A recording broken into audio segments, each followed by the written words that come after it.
નજીકના બાલા હનુમાનની નિવાસ કરતા 114 વર્ષીય સંત બ્રહ્મલીન થયા।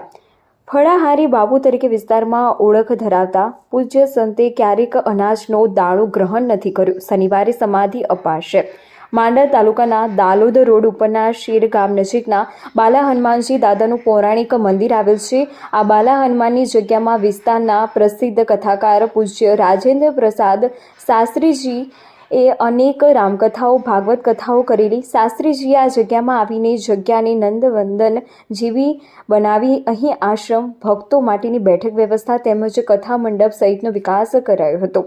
આ જગ્યામાં પૂજ્ય શાસ્ત્રીજીએ ભક્તોના જણાવ્યા અનુસાર 10-12 વર્ષે પૂર્વ એક સિદ્ધ સંત પુરુષને લઈ આવ્યા હતા અને તેમને અહીં રહીને પ્રભુ ભક્તિ કરવાનું કહ્યું। એ સંતે જેમનું નામ પૂજ્ય બ્રહ્મ ચૈતન્ય મહારાજ ફળાહારી બાપુ, તેઓ શેર બાલા હનુમાનજીની જગ્યામાં આવીને નિવાસ કર્યો હતો।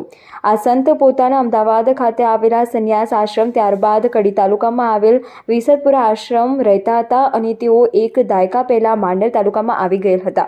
આ સંત અખિલ ભારતીય સાધુ સમાજમાં મહામંત્રી રહી ચૂક્યા છે અને તેમને રાષ્ટ્રપતિના હસ્તે એવોર્ડ પણ પ્રાપ્ત થયેલ છે। આ બ્રહ્મ ચૈતન્ય મહારાજની આ વિસ્તારમાં ફળાહારી બાપુ તરીકે ઓળખ હતી। ભક્તોના જણાવ્યા અનુસાર તેમને ક્યારેક અન્નનો દાણો પણ ગ્રહણ કર્યો નથી। તેઓ દિવસમાં એકાદ ટંક ફળ, ફ્રૂટ અને દૂધનો આહાર માત્ર લેતા હતા, જેથી તેમને આ વિસ્તારમાં ફળાહારી બાપુ તરીકેની સિદ્ધિ તપસ્યા નિખરી આવી, જેને લઈને શેર, દાલોદ, કુણપુર, માંડલ સહિતના તાલુકામાંથી અને પંથકમાં ભક્તો માટે આસ્થાનું કેન્દ્ર બન્યું। આ સંત ક્યારેય બહાર લોકોની વચ્ચે જોવા પણ મળ્યા નથી। તેઓ માત્ર એક સાધના આશ્રમની અંદર જ રહેતા અને તેઓ પ્રભુ ભજન કરતા અને આવેલ ભક્તોને પ્રેમ ભાવથી બોલાવતા। પોતે ક્યારેક અન્ન નથી લીધું, પણ ભક્તોને ક્યારેક પ્રસાદ વગર જતા નહીં દેતા। ભક્તો પણ દરરોજ મોટી સંખ્યામાં આવતા અને બાપુ સાથે સત્સંગ કરતા હતા। આમ આ સત્સંગની ઉંમર આશરે 114 વર્ષની થઈ હતી। તેમની વ્યવસ્થાને લઈ ગત સપ્તાહે તેમની તબિયત લથડતા ભક્તો દ્વારા તેમને કડી સ્થિત હોસ્પિટલમાં દાખલ પણ કરાયા હતા, પરંતુ આ સિદ્ધ તપસ્વી સંત ફળાહારી બાપુએ તારીખ 20ને બુધવારે હોસ્પિટલમાં જ દેહ છોડ્યો હતો। આમ બાપુ બ્રહ્મલીન થયાના સમાચાર વિસ્તારમાં પ્રસરતા તેમના અનુયાયી ભક્તજનો પણ ગદગદ થઈ ગયા હતા। પૂજ્ય બાપુના પાર્થિવ દેહને શનિવારે શેર નજીકની જગ્યામાં લાવીને સવારે સમાધિ સહિતની વિધિ કરવામાં આવશે। કથાકાર પૂજ્ય રાજેન્દ્ર પ્રસાદ શાસ્ત્રીજી સહિત અનેક સંતગણો મોટી સંખ્યામાં ભક્તજનો અંતિમ દર્શન સહિત વિધિમાં જોડાવાના છે। શેર ગામના શ્યામાળે દાલોદ રોડ ઉપર બાલા હનુમાન આશ્રમ છે। ત્યાં જૂનું પુરાણું મંદિર છે। ત્યાં 10 વર્ષ પહેલાં એક સંત આવ્યા। સંતનું નામ હતું ફળાહારી બાપુ।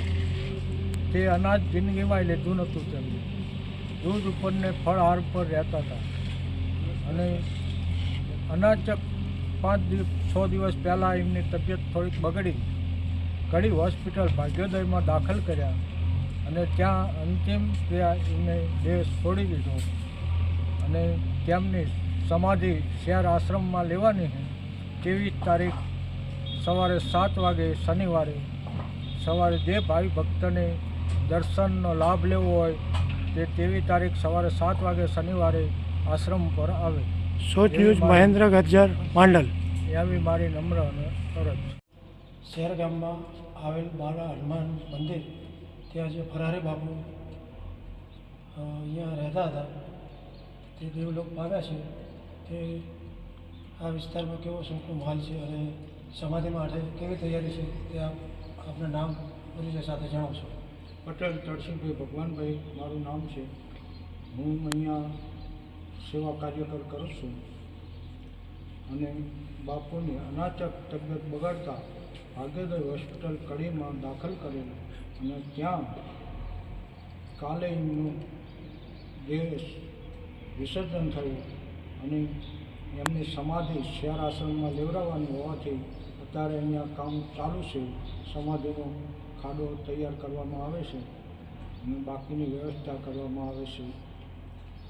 રાજેન્દ્ર પ્રસાદ શાસ્ત્રી હાલ રામેશ્વર છે। કાલે બપોર પછી આવી જશે અને પછી બાપુની સમાધિની તૈયારી કરવામાં આવશે। બાપુની સમાધિ આપ્યા પછી સૌને ભોજન કરાવવાનું, પ્રસાદી આપવાની છે। આ આશ્રમ કોનો છે નામ જણાવશો? રાજેન્દ્ર પ્રસાદ શાસ્ત્રીજીનું. અને બાપુ અહીંયા કેટલા વર્ષથી રહેતા બાપુ આશરે 10-12 વર્ષથી રહેતા હતા. હતા? રાજેન્દ્ર પ્રસાદ બાપુ હતા એમના શું હતા? એમના ગુરુ હતા અને એમને અનાજ કોઈ દિવસ લીધેલું નથી, ફળ ઉપર જ રહેતા હતા અને એમના નામથી ફરારી બાપુ કહેવાતા હતા.